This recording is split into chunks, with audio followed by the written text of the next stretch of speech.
दोस्तों नमस्कार। एक बार फिर से आप सभी लोगों का बहुत बहुत स्वागत है, वंदन है, अभिनंदन है। दोस्तों, हम चाहते हैं कि हम लोग आगे कोई चर्चा करें। उस चर्चा से पहले हम लोग कुछ चीज़ों को सोच के समझ के और बिंदुवार आगे बढ़ें। हम लोग ये मान लीजिए कि जैसे राजनीतिक ट्रेनिंग की बात हो रही है, हम लोग पॉलिटिकल ट्रेनिंग की बात कर रहे हैं। पॉलिटिकल ट्रेनिंग में बहुत सारे बिंदु होते हैं जिन पर आपको ध्यान देने की ज़रूरत है। आपके प्रोफाइल मैनेजमेंट की ज़रूरत है, सोशल मीडिया मैनेजमेंट की ज़रूरत है, आपके मीडिया मैनेजमेंट की ज़रूरत है। लेकिन उसके पहले ना एक चीज़ समझने की ज़रूरत होती है। हम लोग राजनीति किन मुद्दों पर करते हैं, किन मुद्दों पर बात करते हैं, किन मुद्दों पर हम काम कर रहे हैं। राजनीति एक सिद्धांत से चलती है, राजनीति एक विचारधारा से चलती है। अब देश हमारा किस चीज से चलता है? संविधान से।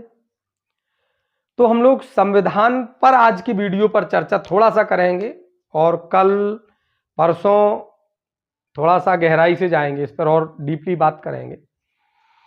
दोस्तों, हमारे संविधान की प्रस्तावना में 4 बिंदु लिखे हुए हैं: समता, स्वतंत्रता, न्याय और बंधुत्व। समता और बंधुत्व की बात हम करें।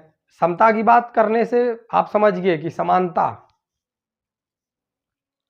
सभी लोगों में समानता, लड़के लड़की में समानता, अमीर गरीब के बीच की खाई को खत्म करना। मतलब ये एहसास नहीं होने देना चाहिए कि आप 4 पहिए से जा रहे हो और बगल में खेत में कोई मजदूर है, किसान है, उसको आप ये महसूस हो रहा है ना कि नहीं नहीं आप तो नेताजी हो, आप 4 पहिए से हो, तो फिर समता का बोध आप नहीं करा पा रहे हैं। हम लड़ाई लड़ेंगे ना तो क्षेत्र में समता की लड़ाई लड़ेंगे, सभी समान हो। हम बच्चों की पढ़ाई की बात करेंगे। ये नहीं होना चाहिए कि लड़की है नहीं, उसकी शिक्षा नहीं होनी है, यहाँ तक ठीक है, उसको करना क्या है, दूसरे घर जाना है। हालांकि बहुत बड़ी मात्रा में अब ये खत्म हो रहा है, लेकिन फिर भी जमीन स्तर पर, ग्रामीण स्तर पर सबसे ज़्यादा जो देखने को मिलता है ना, वो जातीय असमानता मिलती है, ऊंच नीच का भाव मिलता है देखने को। हमें इस चीज पर काम करने की बेहद जरूरत है। और जहां व्यक्ति, जब आप अकेले में बात करेंगे, जहां ऊंच नीच की बात करें, तो वहां एक सवाल हम लोग कर सकते हैं कि अगर कोई भी, बहुत तथाकथित होते हैं, मैं अपने वीडियो के माध्यम से, अपने चैनल के माध्यम से किसी पर प्रहार नहीं करना चाहता हूं, किसी पर चोट नहीं पहुंचाना चाहता हूं, लेकिन फिर भी समाज में बहुत सारे लोग ऐसे होते हैं, अपने आप को श्रेष्ठ बताने का प्रयास करते हैं। लेकिन वो तथाकथित श्रेष्ठ लोग चुनावों के दौरान श्रेष्ठ नहीं रहते हैं, फिर पहुंचना पड़ता है, वहीं जमीन पर पहुंचना पड़ता है। क्यों? क्योंकि वोट में समानता का अधिकार है, सभी के वोट की कीमत एक है, सभी के मत की कीमत एक है।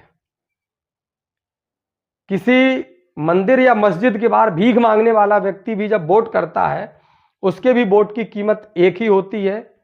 और इस देश में जो एशिया के नंबर 1 हो गए, विश्व के दूसरे अमीर व्यक्ति हैं हमारे देश के, अगर अडानी साहब भी वोट डालेंगे, उनके वोट की कीमत भी एक ही गिनी जाएगी। तो समता का हमें ध्यान देना है। बहुत सारी जगह पर होती, सोसाइटीज होती हैं, खाद आती है, बीज आते हैं, बहुत सारी चीजें आती हैं, लेकिन वहां समता का भाव नहीं होता है। वहां जमींदारों को पहले दे दी जाएगी, लंबरदारों को पहले दे दी जाएगी, या जिसकी पैठ पकड़ अच्छी होगी उसको पहले दे दी जाएगी। तो हमें समता पर काम करना है। दूसरा होती स्वतंत्रता। स्वतंत्रता हमें संविधान खाने पीने की स्वतंत्रता देता है, अभिव्यक्ति की आजादी यानी बोलने की स्वतंत्रता देता है, हम कहां पढ़ सकते हैं या कौन क्या कर सकता है इसकी स्वतंत्रता हमें संविधान देता है। इसमें एक चीज आपके बीच में रखना चाहूंगा जरूर। हम लोग क्या, बहुत सारे लोग ऐसे हैं जो संविधान की बातें करते हैं और हर जगह पर ये बोल देंगे ये अधिकार हमें संविधान से मिला, लेकिन एक चीज ध्यान देने वाली है, संविधान हमें अभिव्यक्ति की आजादी देता है, हम कुछ भी बोल सकते हैं, लेकिन उस अभिव्यक्ति से अगर किसी दूसरे के सम्मान में ठेस पहुंच रही है, किसी के गरिमा में ठेस पहुंच रही है, या किसी की आजादी बाधित हो रही है, तो फिर वो आपकी आजादी नहीं है और ना आप संविधान के तरीके से चल रहे हैं। फिर आप स्वयं संविधान से मिले अधिकार का दुरुपयोग कर रहे हैं। जैसे कि संविधान से अभिव्यक्ति की आजादी मिली और इसी संविधान से हमें धर्मनिरपेक्षता का भी अधिकार मिला हुआ है। स्वतंत्रता है हमारी, हम जिसको चाहे पूजें, हम जिसको चाहे माने, लेकिन कुछ लोग अपने धर्म की बात करने के बजाय दूसरे धर्मों पर ज्ञान देना ज्यादा पसंद करते हैं। कुछ लोग ये चर्चा कर रहे हैं, हम क्या कर रहे हैं इस पर कोई चर्चा नहीं करेंगे, लेकिन इस पर जरूर चर्चा करेंगे कि नहीं तुम क्या कर रहे हो और क्यों कर रहे हो, तुम्हें नहीं करना चाहिए। ये भी सामने वाले के मौलिक अधिकारों का हनन हो जाता है। तो हमें यह ध्यान रखना है, अगर अभिव्यक्ति की आजादी मिली है तो अभिव्यक्ति की आजादी हमें अपने विचार व्यक्त करने की आजादी है, ना कि अपने विचार दूसरे पर थोपने की आजादी।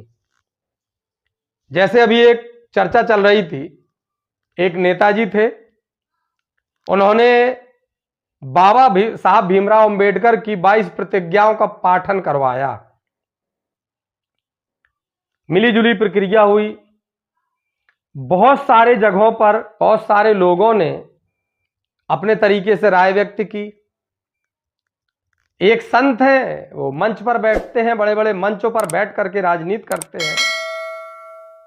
अब उन्होंने जिन्होंने 22 प्रतिज्ञाएं करवाई उन पर चर्चा की, साथ ही साथ सामने बैठे लोगों को भी ये बता दिया कि वो फला नेताजी नरक में जाएंगे और उनके जो साथी वो भी नरक में जाएंगे, और नरक में ऐसा ऐसा होता है। तो ये भी लोगों के दिमाग में डर पैदा करना है, यानी कि संवैधानिक तरीके से देखा जाए ये भी गैर कानूनी है, ये भी संविधान के अनुरूप नहीं है। किसको क्या करना है क्या नहीं करना है, ये स्वतंत्रता न्याय कोई भी है, किसी भी प्रकार की बात है, हम अभिव्यक्ति की आजादी हो, खाने पीने की स्वतंत्रता हो, ओढ़ने पहनने की स्वतंत्रता हो, उठने बैठने की स्वतंत्रता हो, कुछ भी है, बस एक चीज ध्यान रखना है, हम आजाद वहां तक हैं जहां से दूसरे की हद शुरू होती है। जहां उसकी हद शुरू, उसकी भी तो आजादी है, वो भी इसी देश का नागरिक है, उसको भी स्वतंत्रता मिली हुई संविधान से। यही चीज न्याय पर भी लागू होती है। कई बार देखने को मिलता है, जो न्याय है, सारी न्याय प्रक्रिया पर सवाल नहीं उठा रहा हूं, लेकिन कई बार देखने को मिलता है न्याय प्रक्रिया भी पूंजीपतियों के या पहुंच और पकड़ वालों के अनुसार चल जाती है। बहुत बार ये होता है, एक गरीब दिहाड़ी मजदूर, रोजी रोजगार कमाने वाला एक निर्धन व्यक्ति किसी के द्वारा सताया जाता है, जब वो थाने पहुंचता है, चौकी पहुंचता है, गिड़गिड़ाता है माई बाप हमको न्याय चाहिए, तो उसकी बात को पूरा सुनने के बजाय उसको वहां से लताड़ दिया जाता है, चलो भागो यहां से, जानते हो तुम किस पर उंगली उठा रहे हो ना। ये संविधान के खिलाफ है, संविधान के अनुरूप नहीं है। संविधान के दायरे में कोई गरीब नहीं है, कोई अमीर नहीं है। संविधान के दायरे में जो गलती करेगा वो दोषी होगा, चाहे अमीर हो, चाहे गरीब हो, चाहे हिंदू हो, चाहे मुस्लिम हो, चाहे सिख हो, चाहे ईसाई हो, चाहे मजदूर हो, चाहे किसान हो, चाहे छात्र हो, चाहे नौजवान हो, चाहे नेता हो, चाहे प्रशासनिक अधिकारी हो, कोई भी हो, यही कहानी बंधुत्व पे आती है। भाईचारे की भावना, भाईचारा कायम करना। अब वीडियो को ज्यादा लंबा ना करते हुए हम अपनी बात को शॉर्ट में आ जाएं। दोस्तों, हम संविधान के अन्य मुद्दों पर चर्चा करेंगे, अन्य तथ्यों पर भी प्रकाश डालेंगे। हम लोग लगातार बात करेंगे, क्योंकि अब ठाना ही है कि हमें आपको साथ रहना है, एक दूसरे से बात करना है, तो इस पर चर्चा लगातार होती रहेगी। तो बात को समाप्त करते हुए, सीमित करते हुए हम ये कहना चाहेंगे कि अगर हमको राजनीति करनी है, हमको नेता बनना है, तो हमें संविधान की जानकारी होना बहुत जरूरी है। और संविधान की जानकारी के साथ हमें संवैधानिक मूल्यों की बात करना बहुत आवश्यक है। जैसे आज है पूरे देश के अंदर बड़े से बड़ा भ्रष्ट व्यक्ति सत्ताधारी दल के साथ अगर जुड़ जाता है तो उस पर ईडी सीडी कुछ नहीं लगती है, और अगर वो विपक्ष में है तो फिर बुलडोजर चलेगा। तो यहां आवाज उठाने की जरूरत पड़ती है। नेता वो है जो चाहे जैसी परिस्थिति हो नेतृत्व करे। नेता वो नहीं है कि अवसर पाया, जहां डर लग रहा है लाठी चल सकती है, विरोध हो सकता, मेरे ऊपर कोई मुकदमा ना लिख जाए तो मैं भाग खड़ा हो जाऊं, ना, वो नेता नहीं हो सकता। आप अगर नेता हैं तो आपको हर स्थिति में नेतृत्व करना पड़ेगा, आपको जानकारी लेनी पड़ेगी। आप अगर गांव क्षेत्र के व्यक्ति हैं, रहने वाले गांव के हैं, तो आप गांव में देखिए। ये बात मुझे वीडियो की शुरुआत में कहनी चाहिए थी, जो लास्ट में कह रहा हूं, और इसको मैं अगले वीडियो में रखूंगा। आप अगर गांव में रह रहे हैं तो देखिए,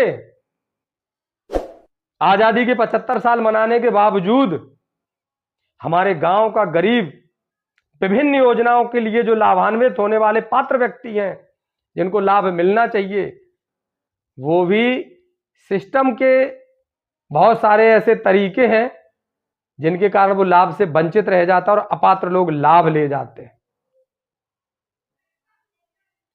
बहुत सी चीजें इनको आवाज उठाने की जरूरत होती है, और आप आवाज कौन उठाएगा? नेता आपको बनना है। आम जनता अपनी आवाज उठा लेती तो किसी को नेता क्यों चुनती? आम व्यक्ति को अपने कार्यों से फुर्सत अगर आराम से होती तो आपके नेता क्यों मानेगा, आपके पीछे क्यों घूमेगा? सारे काम वो कर लेगा। तो कहने का मतलब हमारा यह है कि सबसे पहले हमें संविधान के मौलिक अधिकारों का अध्ययन करना है। संविधान से दिए मौलिक अधिकारों के अध्ययन के बाद हमें सबसे अधिक ध्यान देना है कि उन अधिकारों को लोगों तक, जन जन तक कैसे पहुंचाएं, पात्र व्यक्ति को प्रत्येक व्यवस्था का लाभ कैसे मिले।